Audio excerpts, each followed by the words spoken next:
മഴ ശക്തമായതോടെ പാലക്കാട് ജില്ലയിലെ റോഡ് നവീകരണം നടക്കുന്ന റൂട്ടുകളിലെ യാത്രക്കാരും പ്രദേശവാസികളും ദുരിതത്തിലായി. പട്ടാമ്പി കുളപ്പള്ളി പാതയിൽ മണ്ണിടിച്ചിലുണ്ടായി. ചെർപ്പുളശ്ശേരി ഒറ്റപ്പാലം പാതയിലും വിവിധ സ്ഥലങ്ങളിൽ വെള്ളം കയറി.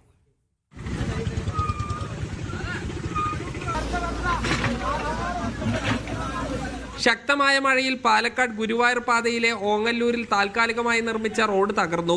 പാലം നിർമ്മിക്കാനായി തോട്ടിലെ വെള്ളത്തിന്റെ ഒഴുക്ക് തടഞ്ഞ് ബണ്ട് നിർമ്മിച്ചിരുന്നു. ഈ ബണ്ട് തകർന്നാണ് സമീപത്തെ വീടുകളിലേക്ക് വെള്ളം കയറിയത്. ബണ്ട് പൊട്ടിയതോടെ യാത്രക്കാർ വലിയ ദുരിതമാണ് അനുഭവിച്ചത്.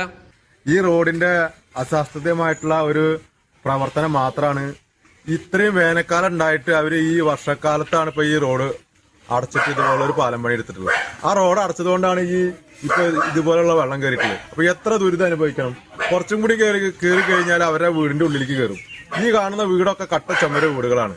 അപ്പോ ഉദ്യോഗസ്ഥന്മാരുടെ അനാസ്ഥയാണ് ഈ ഇത്രയും വീട് ഇങ്ങനെ ആവാൻ കാരണം. റോഡ് പണി നടക്കുന്ന ചെറുപ്പളശ്ശേരി ഒറ്റപ്പാലം പാതയിലും ശക്തമായ വെള്ളക്കെട്ട് രൂപപ്പെട്ടു.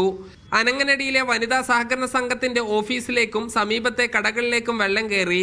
വരോടും തോട്ടക്കരയിലും കടകളിലേക്കും വീടുകളിലേക്കും വെള്ളം കയറി.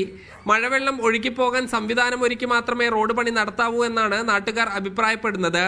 വെള്ളക്കെട്ട് മൂലം വലിയ ഗതാഗതക്കുരുക്കും അനുഭവപ്പെടുന്നു. മീഡിയ 1 പാലക്കാട്.